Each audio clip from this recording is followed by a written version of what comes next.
안녕하세요. 저는 30대 중반 평범하디 평범한 직장인 여성입니다. 출퇴근길 운전하면서 유튜브 사연 들으면서 같이 욕하는 재미로 살고 있습니다. 저의 얘기를 보내면 많은 분들이 분노해 주시고 공감해 주지 않을까 싶어서 용기 내서 사연을 씁니다. 매번 사연을 들으면서 청취자의 입장으로 욕하기만 하다가 저의 얘기를 쓰려니 조금 떨리지만 천천히 써내려가 보도록 하겠습니다. 잘 들어주세요. 시작합니다. 저의 20대는 연애하면서 다 보냈다 싶을 정도로 나름 여러 명과의 연애를 하며 얻은 경험으로 남자 보는 눈이 점점 좋아지고 있다고 자부하고 지냈습니다. 친구들의 연애 상담 조언도 많이 해주면서 뿌듯함을 느끼기도 하고요. 몇 명의 남자들을 만나고 나니 진득하게 오래 만날 남자를 만나고 싶었습니다. 30대에 접어들고 나니 가볍고 재미있는 연애가 아닌 내 평생을 오래 함께할 수 있는 사람을 만나기 위해 노력을 많이 했습니다. 동호회도 이곳저곳 나가고 들어오는 소개팅도 마다하지 않고 나갔습니다. 그래도 내 남자다 싶은 사람은 없더라고요. 20대에는 나름 화려하게 보냈는데 30대는 초반부터 외로움이구나 할 무렵 그 남자를 만나게 되었습니다. 직장 선배의 소개로 만난 그는 2살 연상의 IT 계열 회사에 다니고 있었고 첫인상부터 이 사람이다 싶었습니다. 쌍꺼풀 없는 눈매에 시원시원하게 웃는 모습이 매력적이었던 그와는 첫 만남에서부터 호감이었고 다행히 그 역시 저와 같은 생각이었는지 저흰 만난 지 3일 만에 교제를 시작했습니다. 사는 곳도 멀지 않아 매일매일 만났고 한 달 만났을 때부터 결혼 얘기가 오가게 되었습니다. 저도 이 사람과 빨리 결혼하고 싶었지만 한편으로는 두려움이 컸습니다. 그 이유는 저희 집이 이혼 가정이기 때문이죠. 저희 엄마는 제가 20살 때 이혼을 했습니다. 제 어렸을 적 기억에 엄마 아빠는 하루가 멀다 하고 매일 다투셨고 서로 참고 살다가 제가 성인이 될 나이가 되자 이혼을 하셨어요. 그 이후로 저는 엄마와 지내고 있고 아빠와는 가끔 연락하며 지냅니다. 물론 남자친구가 너무 좋고 행복한 가정을 꾸리고 싶은 생각은 있지만 덜컥 겁이 나기도 했습니다. 그래서 이런 속사정을 다 털어놓았더니 그 사람은 저를 따뜻하게 꼭 안아주었어요.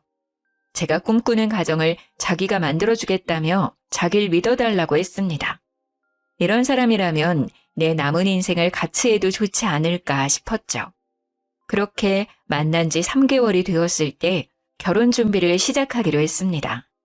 친구들은 너무 섣부르게 결혼을 준비하는 것 같다며 천천히 생각해보라고 했지만 이미 저는 행복한 결혼 생활을 할 생각에 아무것도 들리지 않았습니다. 짧은 연애였지만 그래도 이 사람은 내 사람일 거라는 확신을 했거든요.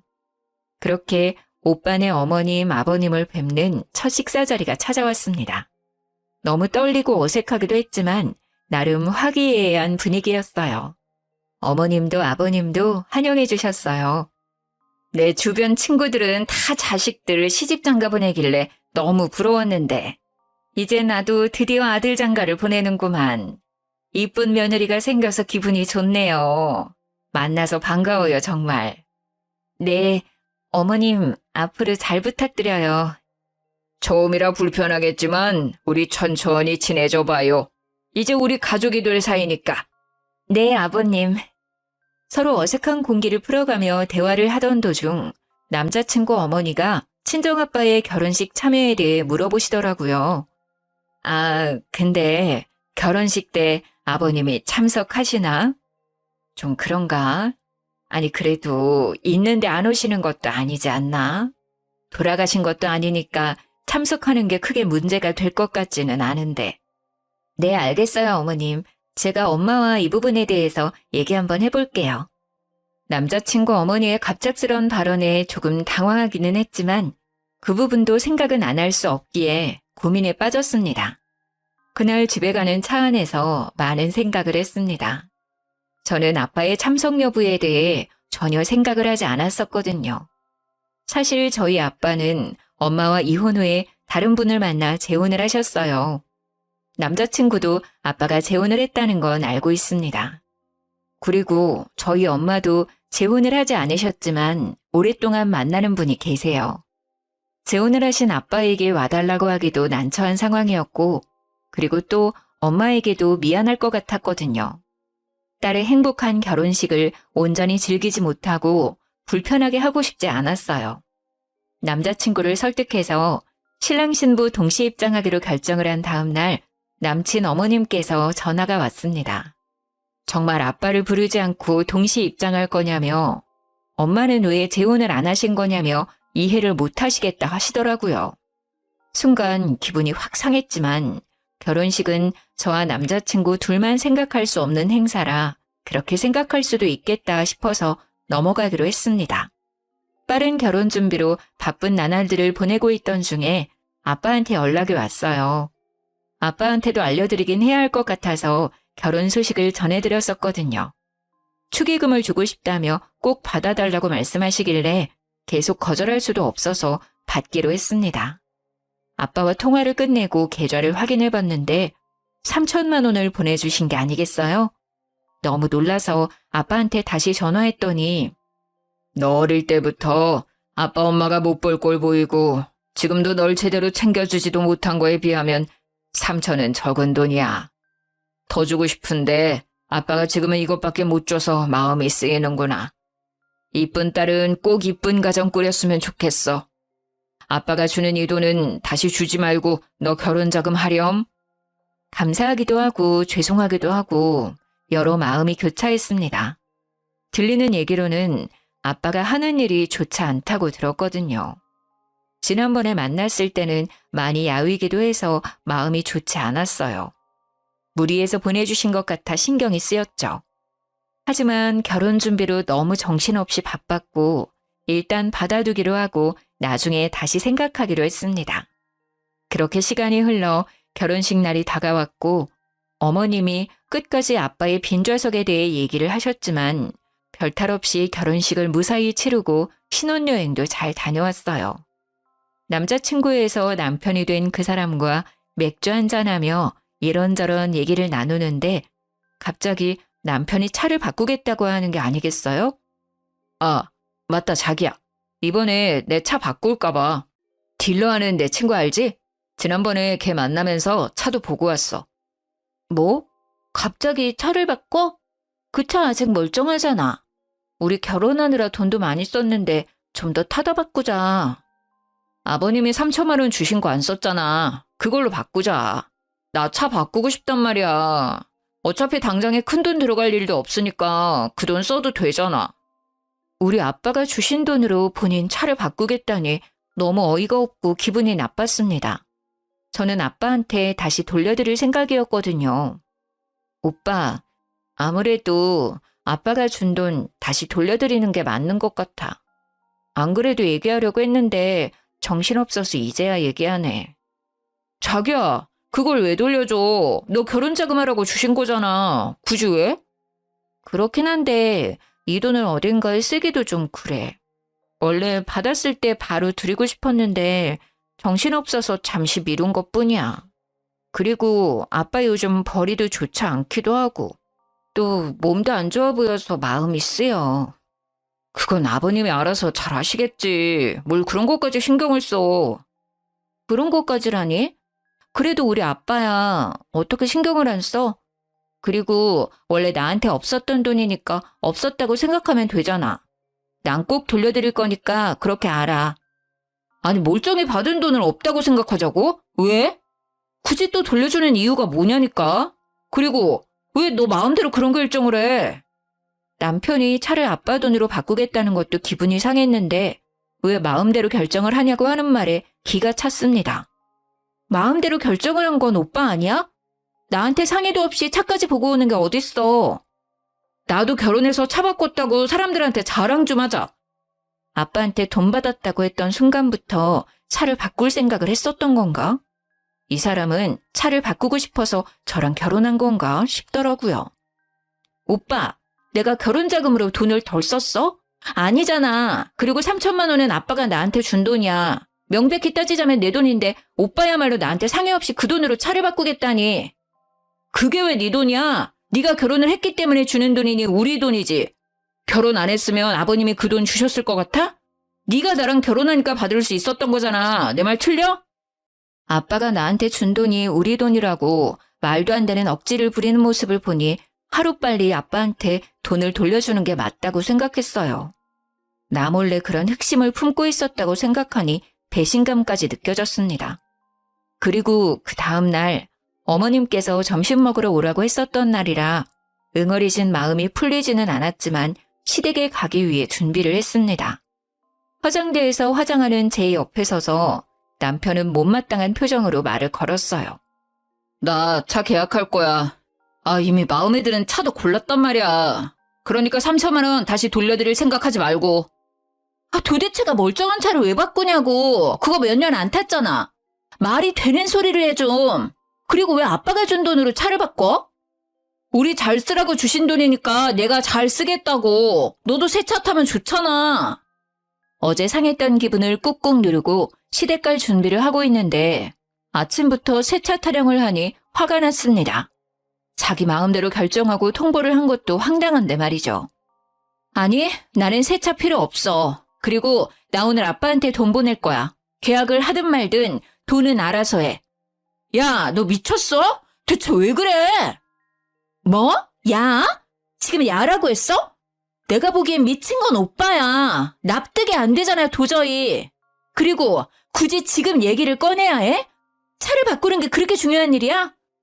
나 아직 기분 안 풀렸어. 그래도 시댁 가겠다고 준비하는데 옆에서 또 왜 화를 돋우냐고. 그렇게 큰 소리가 오가고 저는 펑펑 울고 말았습니다. 도저히 이대로는 시댁에 갈 수가 없어서 남편한테 말했죠. 도대체 왜 그래 정말? 나 오늘 점심 먹으러 못 갈 것 같아. 이런 상태로는 절대 어른들 앞에서 웃는 얼굴로 못 서 있어. 나 지금 아프다고 얘기 전해줘. 죄송하다고 말해주고. 어차피 지금 이 상태로 가봤자 분위기만 망칠 것 같아. 그렇게 계속 흐르는 눈물을 닦고 있는데 남편은 위로는커녕 어딘가로 전화를 걸더라고요. 알고 보니 어머님께 전화를 했던 거였습니다. 엄마, 나야. 나 지금 출발해. 그리고 얘는 안 간대. 가기 싫대. 몰라. 끊어. 가서 얘기해. 그렇게 전화를 끊은 뒤 남편은 혼자 시댁에 갔습니다. 아니, 내가 못 가게 된 원인이 지 때문인데 밑도 끝도 없이 얘 안 간대 라고 전화를 한 남편놈. 심지어 바로 내 앞에서 보란듯이 전화하는 모습을 보니 절 엿먹이려 한 건가 싶더라고요. 그렇게 벙쪄서 거실에 앉아 있었는데 어머님이 전화가 왔어요. 너는 내가 또 이런 경우는 처음이네. 너 어른들이랑 약속에 그렇게 웃음니? 시어머니가 만만해?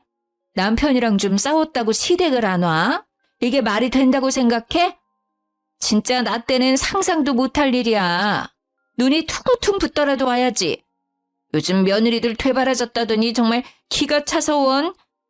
솔직히 너무 속상하고 화도 났지만 어머니 입장에서 생각해봤을 때 기분이 나쁘실 수 있는 상황이라 뭐라고 말을 드리기가 어렵더라고요. 어쨌건 제가 제 기분이 좋지 않아 안 간 건 사실이니까요. 그리고 아빠가 주신 돈을 왜 돌려준다는 거야? 결혼식도 안 왔는데 그 정도 할 수 있지. 그리고 그 돈으로 어차피 계속 같이 탈자 바꾸는 게 그렇게 화낼 일이야? 도대체가 이해가 안 돼. 그게 뭐라고 시댁도 안 오고, 내가 웃음니 너? 어머님, 오늘 안 간 건 정말 죄송해요. 제가 생각이 짧았던 것 같아요. 그런데 어머님, 왜 아빠가 주신 돈으로 오빠 차를 바꿔야 하는지 모르겠어요. 오빠 차 멀쩡하잖아요. 그 차를 왜 바꿔야 하는 거예요? 아니, 꼭 차가 문제가 있어야 바꾸니? 차를 바꿀 돈이 없는 것도 아니고 바꿀 수도 있지. 참 젊은 게 말이 안 통하네 정말. 오빠랑 싸움 문제로 어머님이랑도 싸우기 싫어요. 어머님은 오빠랑 똑같은 말을 계속 되풀이하시다가 결국 참지 못하셨는지 노발대발하시며 전화를 뚝 끊어버리시더라고요.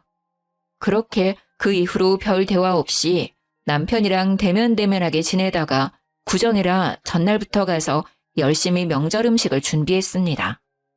내일 친척들 많이 오니까 부족하지 않게 넉넉하게 부쳐야 해.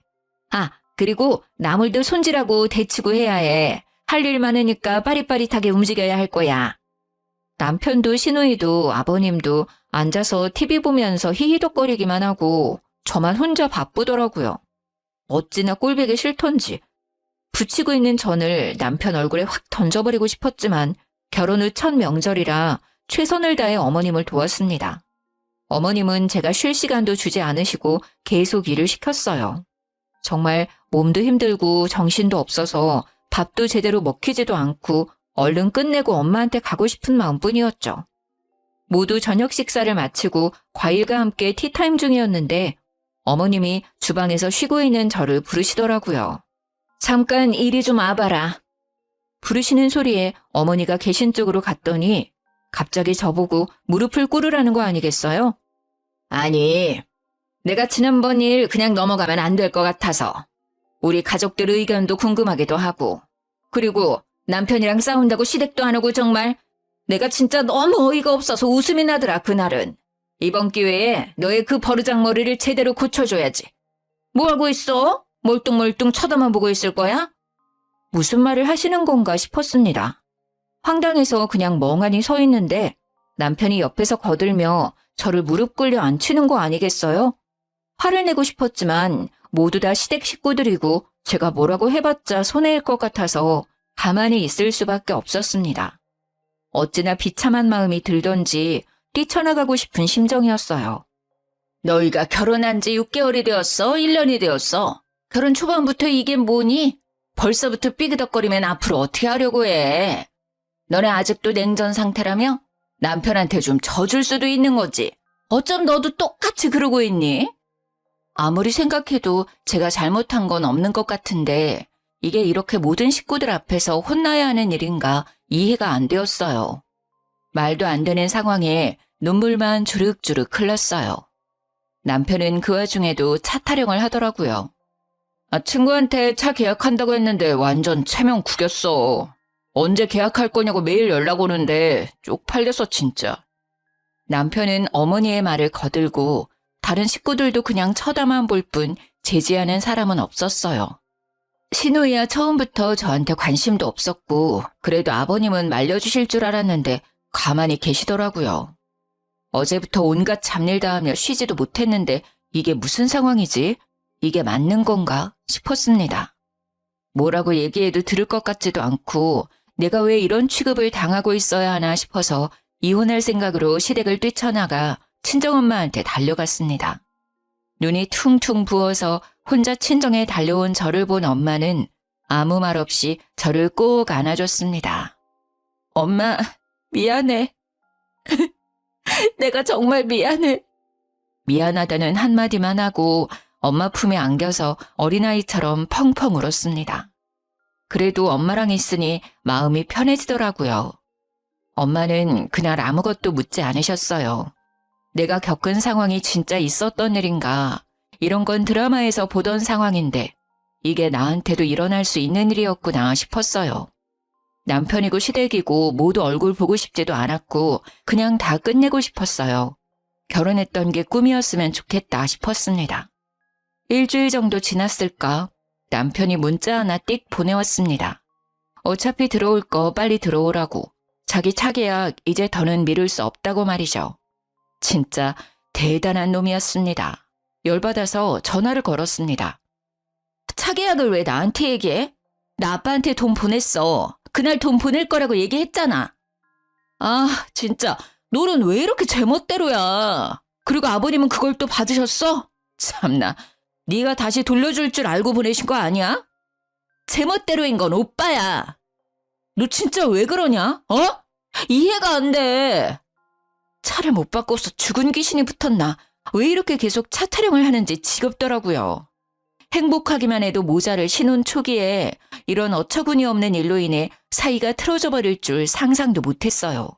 이미 깨질 대로 깨져버린 마음은 다시 붙이기 힘들 것 같았고 이 사람과는 그만 끝내는 게 좋겠다고 생각했습니다.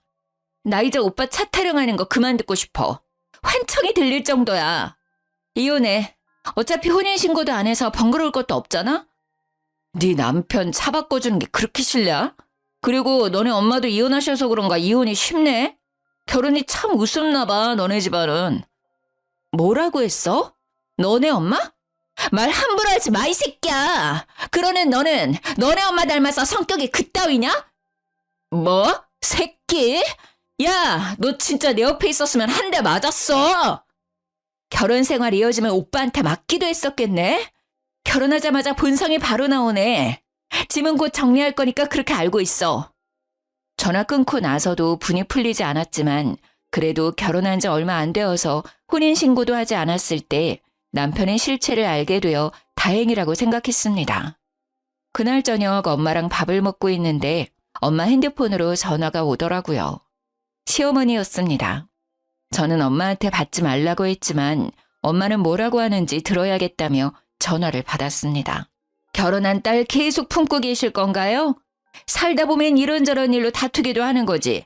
애를 잘 타일러서 보내셔도 모자를 판에 이혼이라뇨. 이혼이 애들 장난도 아니고. 사부인 말대로 살다 보면 이런저런 일로 다툴 수 있죠. 그런데 김서방과 사부인이 제 딸에게 한 말과 행동이 이런저런 일인가요? 저는 그런 일은 막장 드라마에서만 나오는 줄 알았네요. 말 되게 이상하게 하신다. 저희가 못할 짓 했나요? 정말 황당하네요. 저도 제 딸이 이혼하기를 바라지 않았어요. 어느 부모가 자식이 이혼하길 바래요? 결혼해서 행복하게 잘 살아줬으면 하는 게 부모 마음 아닌가요? 아무리 세상이 변했다고 해도 여자가 이혼하면 시선이 곱지 않은 거 사부인이 겪어보셔서 잘 아실 텐데요. 그건 남자도 마찬가지 아닌가요? 남자 여자 따지는 시대는 이미 지나갔지요. 엄마도 이혼하고 딸도 이혼하고 참 대단하십니다. 해도 너무하다는 생각이 들었어요. 친정엄마한테까지 함부로 말하는 시모. 하루빨리 이 인연을 끊어내야겠다는 생각을 했습니다. 짐을 챙기러 신혼집으로 가야 했는데 혼자 가기엔 용기가 나지 않아 친구에게 부탁해서 같이 갔어요. 집에 들어가니 다행히 아직 남편은 없었고 친구들과 캐리어에 짐을 하나씩 옮겨 담았습니다. 여기 있는 가전 가구들은 어떻게? 지금 다 옮길 수도 없고 설마 두고 갈 건 아니지? 당연히 챙겨갈 거야. 근데 엄마 집에도 둘 공간도 없고 이 큰 짐들을 어떻게 해야 좋을까? 아, 고민이네. 뭘 걱정해. 당근마켓 있잖아. 저렴하게 올리면 산다는 사람 많을걸? 내가 사진 찍어서 보내줄게. 짐 정리하고 있어. 그렇게 한참 짐 정리를 하고 있는데 하필 남편이 들어오더라고요. 얼씨구, 진짜 뭐하냐? 이거 주거 침입 아냐? 집에 들어오자마자 어이가 없다는 듯 말하는 그 사람의 말은 무시하고 마저 짐을 챙겼습니다. 사진 다 찍었어. 거의 새 제품 컨디션이라 저렴하게 올리면 금방 팔릴 거야. 친구가 찍은 사진들 보며 얼마에 올릴까 고민하며 얘기하고 있었는데 남편이 끼어들더라고요. 잠시만, 당근마켓에 뭘 올려? 여기 있는 가전 가구들 다 내가 산 거잖아. 가져가기엔 짐이 많아서 당근마켓에 싸게 올려서 팔려고. 두고 갈 순 없잖아? 오빠 좋은 일 시키는 건데? 하, 진짜 웃기는 짬뽕이네. 그렇게 따진다고 치면 너 여기에서 지낸 비용 줘야지. 아, 그 생각을 못했네? 줄게. 확실하게 해야지. 요즘 평균 호텔 1박 비용이 얼만지 확인해서 보내. 야, 그냥 당근에 올리지 말고 그냥 둬. 내가 그 금액에 사면 될 거 아니야. 어차피 나도 다시 사야 하는데. 어? 그럴래 그럼? 안 그래도 하나하나 거래하기 귀찮았는데 잘 됐다. 옮기지 않아도 되고. 금액 정리해서 보낼 테니까 바로 돈 입금시켜. 본인이 사겠다고 하길래 잘 되었다 싶어서 그러라고 했어요. 마저 남은 짐을 싸고 있는데 옆에서 궁시렁궁시렁 뭐라고 하더라고요. 듣는 채도 안 하고 짐 챙겨서 나왔습니다. 친구들도 끝까지 징글징글하다며 혀를 찼죠. 그렇게 아무 일도 없었던 것처럼 일상으로 돌아갔어요. 마침 회사도 바쁜 시기라 정신없이 보냈습니다. 그렇게 한 달 정도 지났는데 남편한테 아무 연락도 없더라고요. 계좌를 봐도 입금된 내역은 없었어요. 이거 가만두면 입 싹 닫고 절대 돈을 안 보낼 것 같더라고요. 그래서 당근마켓에 정말 싸게 올렸습니다. 그랬더니 구매하겠다는 사람들에게 연락이 엄청 왔습니다. 구매하겠다는 분들 중 한꺼번에 구입하고 싶은 사람이 계셔서 그분과 거래를 하기로 했습니다. 날짜를 조율해 구매자를 만나서 무사히 거래를 완료했어요. 정말 운이 좋게도 그 자식이 집에 없을 시간이라 별 문제 없이 진행되었습니다. 하나하나씩 집이 비워질 때마다 웃음이 나서 참느라 혼났습니다. 돌아왔을 때 텅 빈 집을 보고 황당해할 그 얼굴을 보지 못해서 아쉬웠어요. 그날 거래를 마치고 기분 좋게 친구들이랑 한잔하려고 만났습니다. 술도 너무 달달하고 기분도 최고로 좋았죠. 친구들이랑 그놈을 안주 삼아 신나게 술을 마시고 있는데 그 자식한테 전화가 오더라고요. 너 뭐 하는 짓이야 진짜? 뭐가? 너 설마 집에 있는 물건들 다 팔았냐? 지가 사겠다고 하더니 한 달이 지나도 감감무소식이길래 계속 가만히 있다가는 돈 못 받을 것 같아서 팔았어. 그러길래 돈 빨리 보내줬어야지. 너는 나한테 돈을 받고 싶냐? 어? 그동안 만났던 정도 없어? 진짜 대단하다. 그걸 또 팔았어? 와, 우리 사이? 도대체 무슨 사이죠? 그리고 당연히 받아야 할 돈 달라는데 그게 무슨 문제지? 게다가 엄청 싸게 가격도 해드렸는데 그쪽이 안 주셨잖아요. 심지어 한 달 동안 무단으로 사용까지 하고. 진짜 너무하다 생각 안 드냐?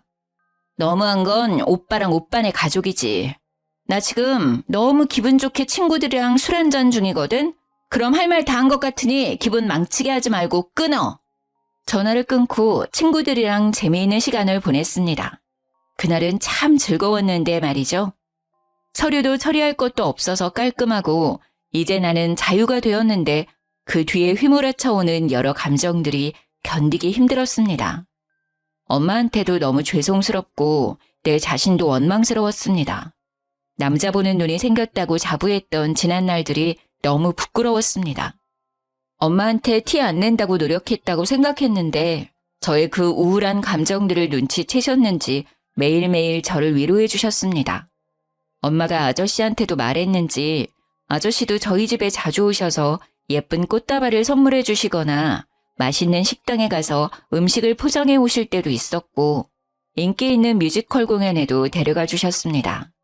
정말 감사하게도 저를 웃게 해주시려고 노력하셨어요. 엄마와 아저씨 덕분에 힘든 감정도 이겨낼 수 있었습니다. 그 자식도 나처럼 힘들었으면 좋겠는데 나만 힘든 것 같아서 억울했습니다. 엄마와 아저씨랑 셋이 맥주 한잔하며 이런저런 얘기 도중 아저씨 아드님도 만나고 있는 여자친구가 있는데 슬슬 결혼 얘기가 오가고 있어 곧 상견례를 앞두고 있다고 하셨습니다. 나도 이혼해서 아들 혼자 키우는데 우리 아들도 처가에 무시당할까봐 걱정되네. 혼자 키웠지만 남부럽지 않게 잘 키웠는데. 아저씨, 그런 사람들 흔하지 않아요. 제가 정말 재수가 없었던 거예요. 걱정 마세요. 안 그런 사람들도 많아요. 분명 좋으신 분들일 거예요. 그렇지. 괜한 걱정은 하지 말아야지. 그리고 그런 생각을 가지고 있는 집안이라면 난 절대 결혼 안 시킨다. 한참 신나게 수다 떨다가 아저씨는 화장실에 가셨고 엄마랑 해외여행이나 갈까 하고 계획을 짜보려고 하는데 하필 그때 아저씨 핸드폰에 전화가 왔는지 벨소리가 울렸죠. 액정을 확인해보니 아드님이더라고요. 아들이 여자친구랑 찍은 사진을 화면에 설정해 놓으셨는지 커플 사진이 뜨길래 슬쩍 쳐다봤는데 순간 너무 놀라 입을 다물 수가 없었습니다. 아저씨 아들이 만나는 여자는 제 전남편의 동생, 바로 전신우이였습니다. 생각해보니 예전에 신우이가 자기 남자친구 얘기할 때 시모가 너희 둘은 하필 이혼한 가족만 골라 만나냐고 한마디 하셨던 게 기억이 슥 하고 스쳐 지나갔습니다. 그래도 아가씨한테 별말 안 한 이유는 현재 아저씨가 유통업 운영을 하시는데 사업이 꽤 잘 되시거든요.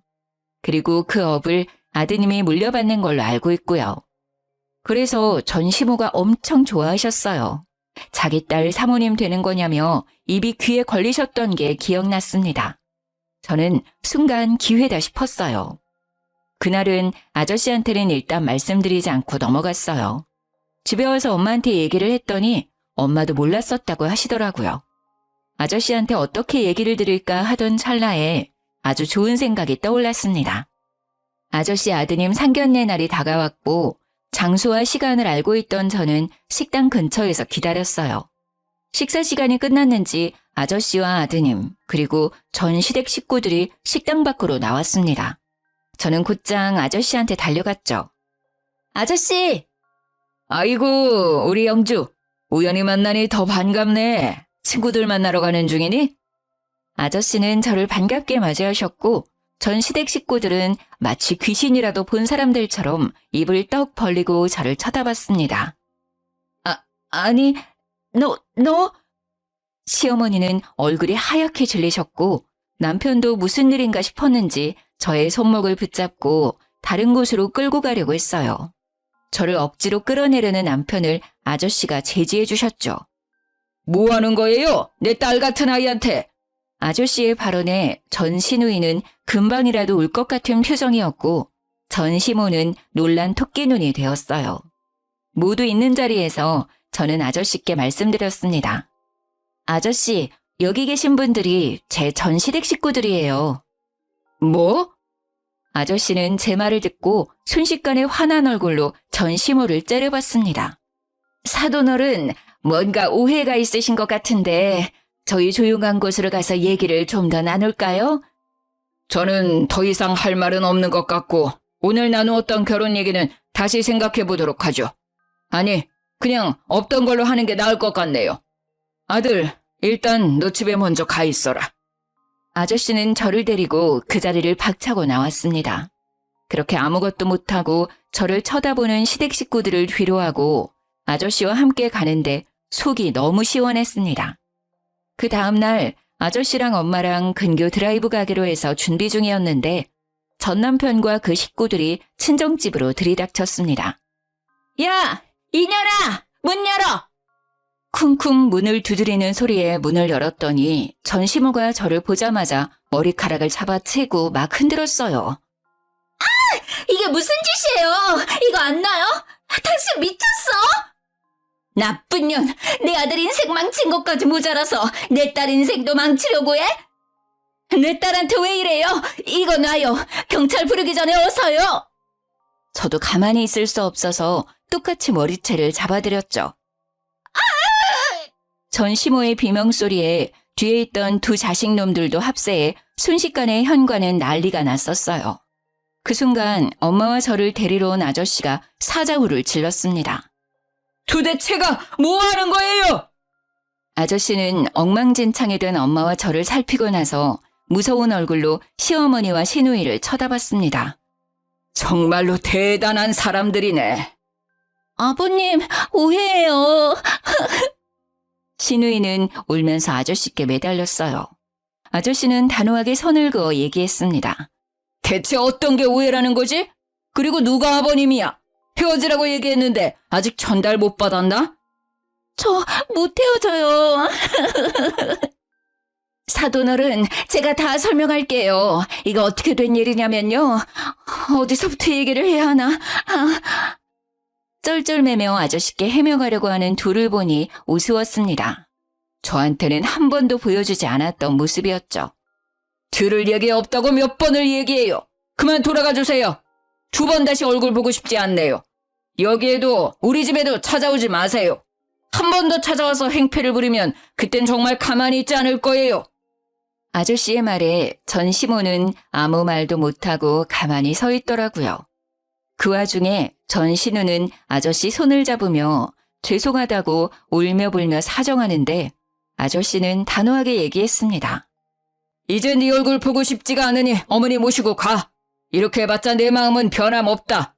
남의 집에 찾아와 행패 부리지 말고 다신 오지 마. 결국 셋은 더 말도 못하고 돌아갔어요. 그 난리법석인 와중에 그 자식은 한마디도 못하고 찌그러져 있더라고요. 나한테는 그렇게 소리도 잘 지르고 말도 잘하더니 너무 조용해서 그 자리에 없는 줄 알았지 뭐예요.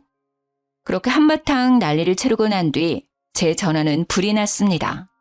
전 남편, 전 시누이, 전 시모가 돌아가면서 연락을 하더라고요. 내가 그동안 생각이 좀 짧았던 것 같아. 진심으로 사과할게. 우리 그래도 처음부터 운명이라고 생각했잖아. 대화도 잘 통하고 정말 좋았는데 그치? 다시 시작하면 안 될까? 개소리 말고 끊어. 정말 어이가 없었습니다. 이제 와서 갑자기? 무슨 낯짝인 건지 웃기더라고요. 떨어질 것도 없는 정이 더 뚝 떨어졌어요. 그렇게 막말할 때는 언제고 어머님이 시누이 결혼시켜야 하니 절 다시 잡으라고 얘기한 건가 싶었어요. 그리고 그날 저녁 전시모와 전신우가 집에 또 찾아왔습니다. 내가 미안했다 정말. 어차피 서류상으로 결혼도 이혼도 아니니까 다시 우리 아들이랑 잘해보면 안 되니? 내가 잘 타일러 볼게. 어차피 오빠 서류상으로 깨끗한 사람이잖아요. 부모님 다 계시고 오빠 차 바꿔줄 수 있는 여자분 만나시면 될 것 같아요. 섭하게 그게 무슨 말이니?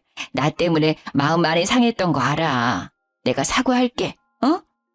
제가 이혼한다고 할 때는 우리 엄마까지 들먹이면서 이혼하면 보는 시선 곱지 않다고 비꼬시더니 잘 사는 사돈은 놓치고 싶지 않으셨나 봐요. 언니, 제가 앞으로 잘할게요. 아버님 마음 좀 돌려주시면 안 돼요?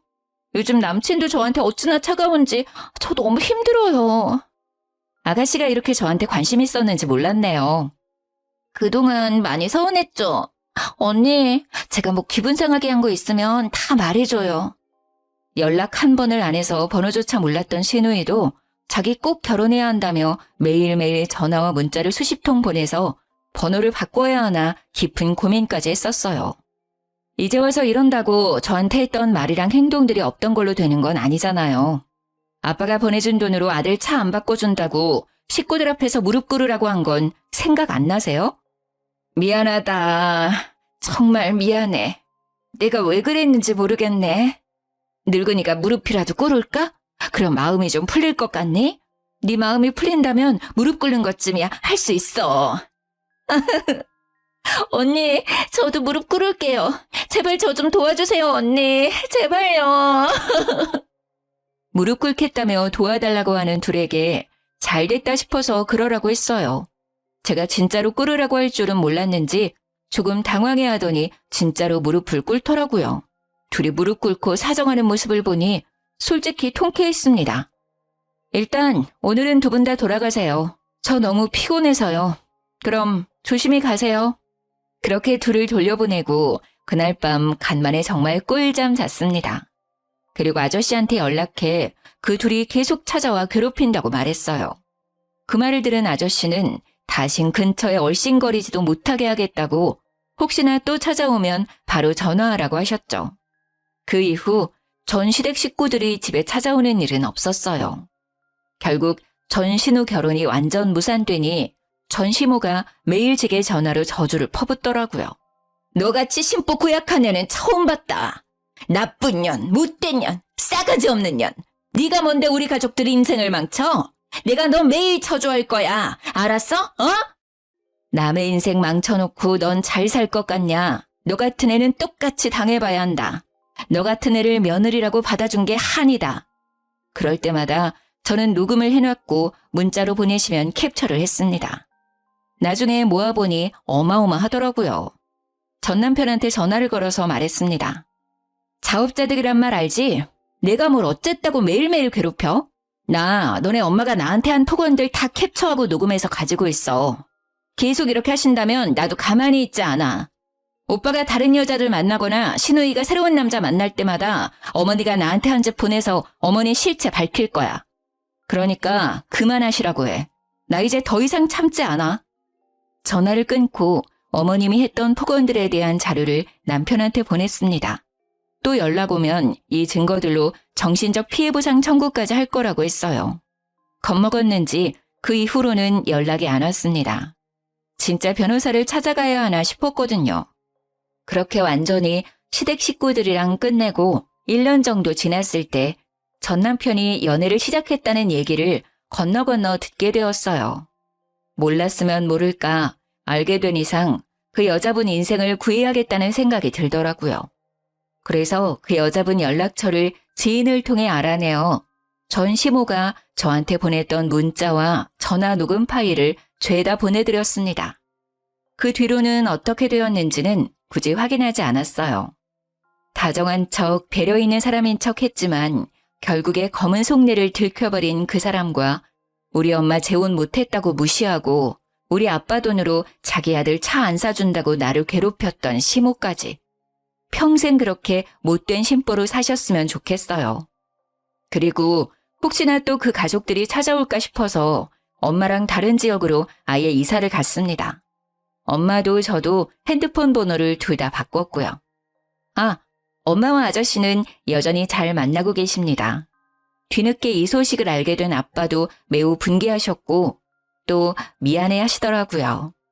아빠가 주신 3천만 원으로 인해 그 사람들의 진짜 성격을 알게 되어 빨리 탈출할 수 있게 되었다고 얘기했어요. 언젠간 드러날 모습이었는데 이제 생각해보면 행운이었다 싶더라고요. 애라도 생겼거나 혼인신고라도 했었으면 더 골치 아프고 오래 걸렸을 거예요. 생각만 해도 끔찍한 일이지만 지나고 나니 너무 잘한 것 같습니다. 인생 액땜한 셈 치고 있어요. 이젠 저한테 어떠한 고난과 역경이 오더라도 이 정도쯤이야 하고 지나갈 수 있겠죠? 뭔가 단단해지고 이제 정말 어른이 된 느낌이에요. 저는 요즘 20대 때 연애하느라고 못 갔던 해외여행을 다니고 있어요. 그리고 회사에서 승진도 해서 연봉도 올랐습니다. 내년에는 장기 근속 보상으로 리프레시 휴가가 있어서 유럽 쪽으로 길게 여행을 다녀올 계획입니다. 여행 가서 뭘 할까 일정 짜는 게 꽤 재밌더라고요. 이 좋은 걸 연애하느라 왜 못했었는지 몰라요. 그래도 이제라도 여행의 재미를 알게 되어 다행이라고 생각합니다. 그리고 한번 제대로 당해보니 연애 생각은 다신 안 나더라고요. 이제는 저를 위한 인생 살아보려고 합니다. 물론 좋은 사람이 생긴다면 더욱 좋겠지만 이대로도 좋은 것 같아요. 너무 긴 사연인데 재미있게 들어주셨을까요? 같이 분노해 주시고 같이 속 시원해 하셨으면 합니다. 감사합니다. 늘 행복하시고 건강하세요.